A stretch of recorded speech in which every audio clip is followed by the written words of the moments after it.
Some of this is pretty troubling, Wolf. I think not the least of which is the idea that, essentially for 4 days, it sounds like roughly, Mr. Duncan was living out of this apartment. He was quite sick, it sounds like, and just the towels and the bed sheets, these things that could potentially have some of the Ebola virus on them, have not been cleaned, and it doesn't sound like at least she's received instruction or understood the instructions clearly in terms of what to do with that.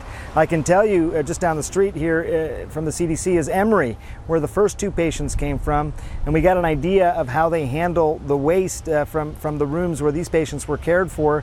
It involves a pretty strict procedure. You bring in biocontainment bags that are special bags. All the materials go in there, and then eventually this stuff is incinerated. They really take no chances.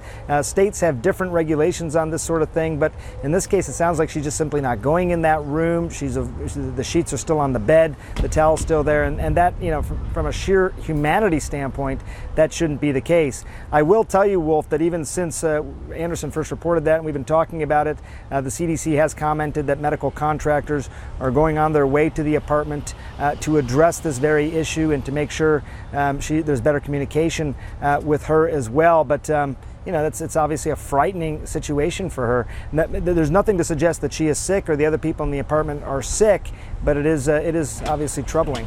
Well, Dr. Van Tulleken, why haven't they been there these past several days, taking away those sheets, taking away those pillowcases? She says he was sweating profusely throughout the night. This is before he went to the hospital. She says he was suffering from diarrhea. This is before he went to the hospital. He went to the hospital. He was vomiting, yet they sent him back home with some antibiotics. This is a horrible blunder I see unfolding here, Dr. Van Tulleken.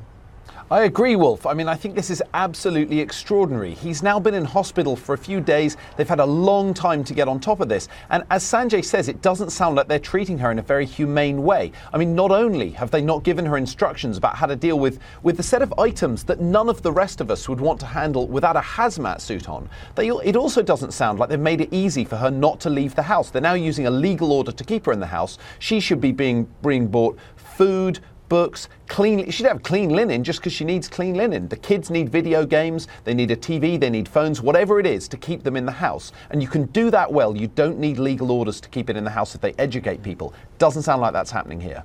Yeah, Sanjay, maybe you've been really all over this horrible situation. Explain why only now medical contractors from the CDC, they're going over there to clean up this place, to deal with this situation. He's been in the hospital for a few days. He's been diagnosed, the first case in the United States with Ebola. And now here in the United States of America, this kind of situation is unfolding. It seems like it's hard to believe this could be happening.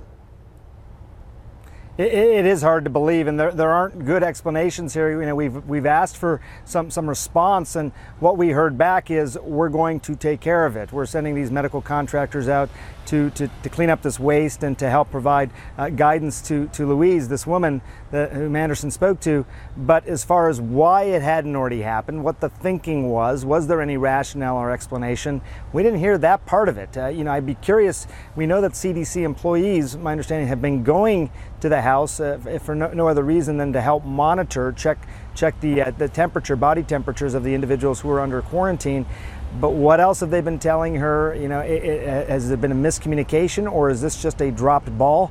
Again, we don't know.